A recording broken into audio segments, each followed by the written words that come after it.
행복이라는 제목으로 데살로니가전서 5장 16절 18절 말씀을 가지고 하나님 말씀을 증거하도록 하겠습니다. 할렐루야. 네, 옆에 계신 성도님들과 축복 인사를 하겠습니다. 참 행복해 보이십니다. 행복해 보이십니다. 세상을 행복하게 만드는 해피바이러스가 됩시다. 세상을 행복하게 만드는 해피바이러스가 됩시다. 오늘 추수감사주일에 하나님이 우리에게 주신 말씀은 항상 기뻐하라, 쉬지 말고 기도하라, 범사에 감사하라, 이것이 그리스도 예수 안에서 너희를 향하신 하나님의 뜻이니라입니다. 어떻게 험한 세상을 살아가면서 항상 기뻐할 수 있으며 분주한 세상에서 쉬지 않고 기도하고 범사에 감사하며 살 수 있겠습니까? 강단에 선포된 말씀을 하나님이 주신 언약의 말씀으로 믿고 순종하며 살면 되는 것입니다. 히브리서 4장 12절에 보면은 하나님의 말씀은 살아있고 알력이 있어 좌우에 나선 어떤 검보다도 예리하여 혼과 영과 및 관절과 구슬을 찔러 죽이기까지 하며 또 마음의 생각과 뜻을 판단한다고 했습니다. 그래서 하나님의 말씀을 따라 살면 상태한 마음이 치유가 되어서 혼자 있을 때 기도가 되어지고 기도가 되어지면 삶 속에서 살아계신 하나님을 체험할 수가 있습니다. 그리고 삶 속에서 살아계신 하나님을 체험하게 되면은 새로운 세계가 보이며 범사에 감사하며 행복한 삶을 살 수 있게 되는 것입니다.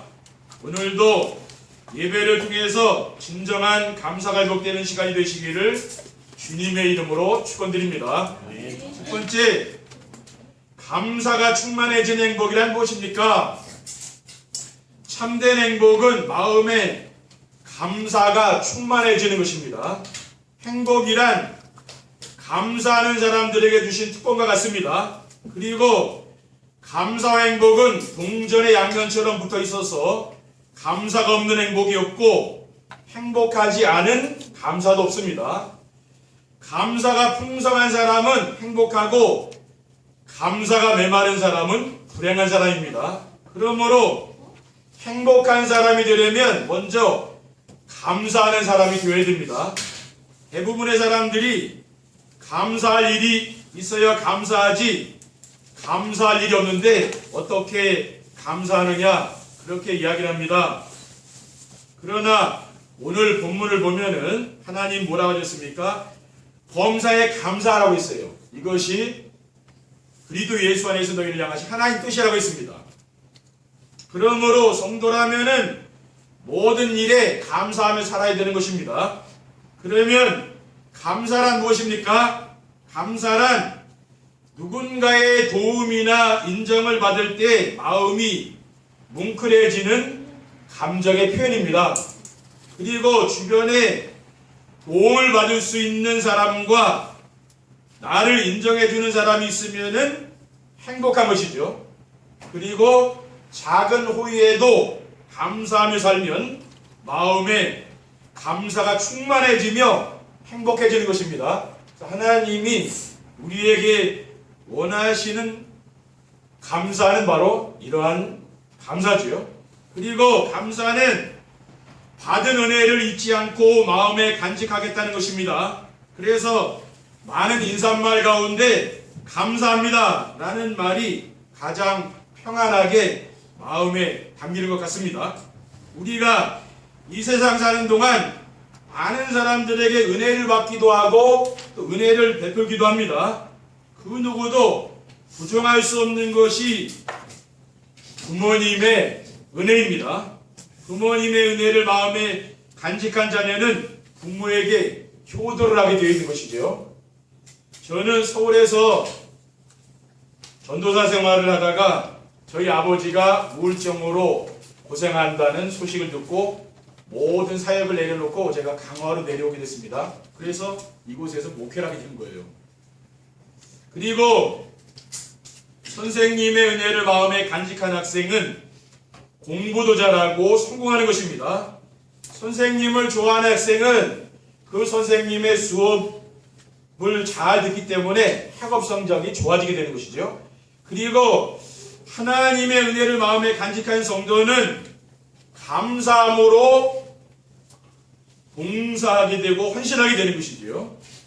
그래서 하나님의 은혜를 받지 못한 성도는 한 사람도 없으시겠지만은 하나님의 은혜를 받은 성도라면 그 누구나 기쁘고 감사한 마음으로 교회를 위하여 봉사하고 헌신하게 되어 있는 것입니다.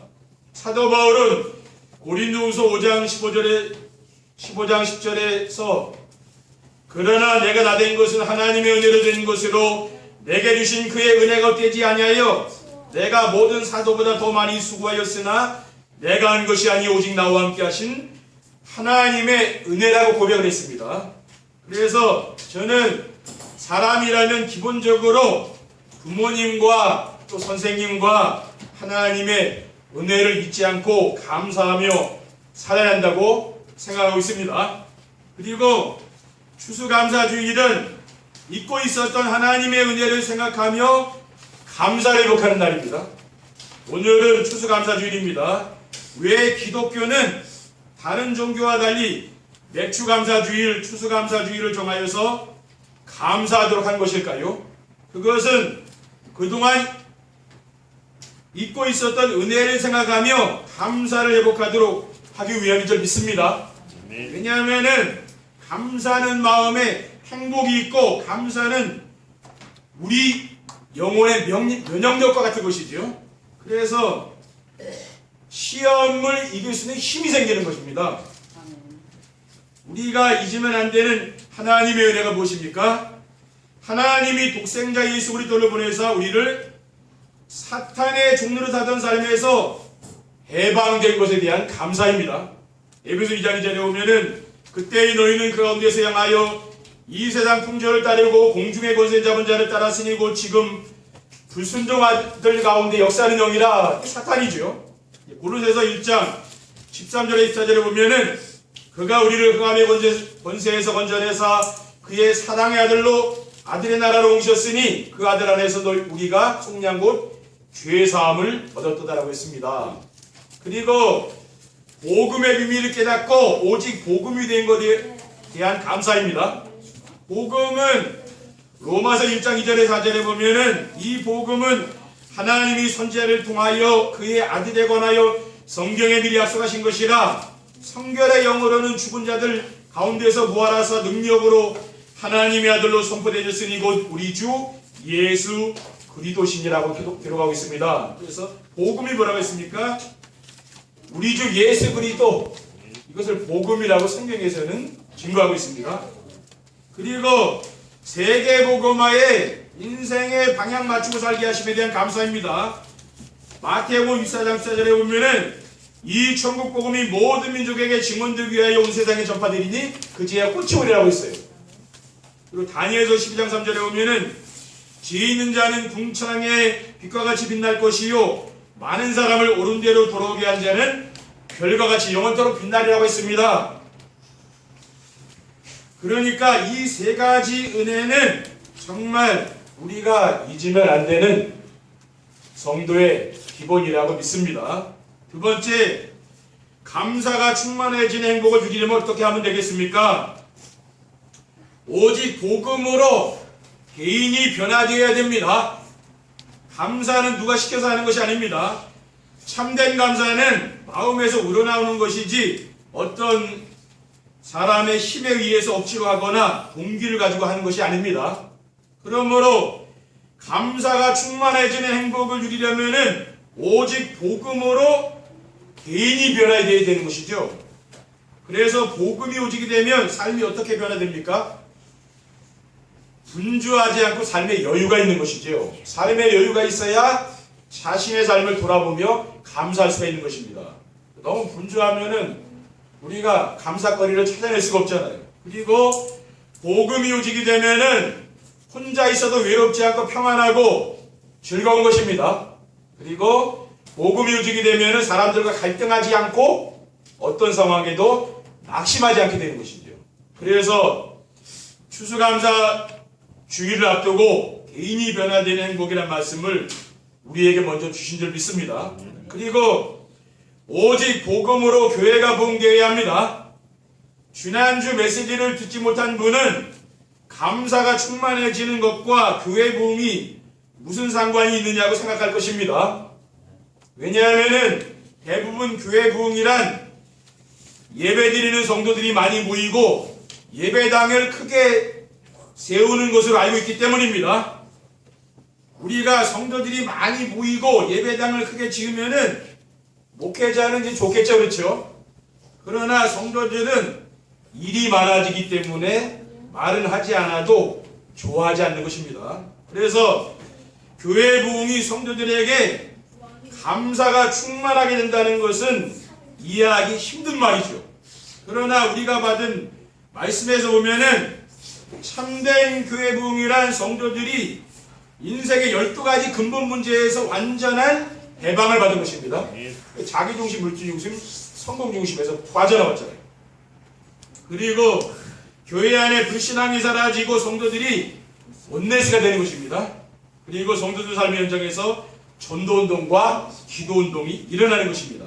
그리고 실제로 삶 속에서 전도가 되어지고 기도운동이 일어나면은 부러운 사람이 없을 만큼 행복하게 되는 것입니다.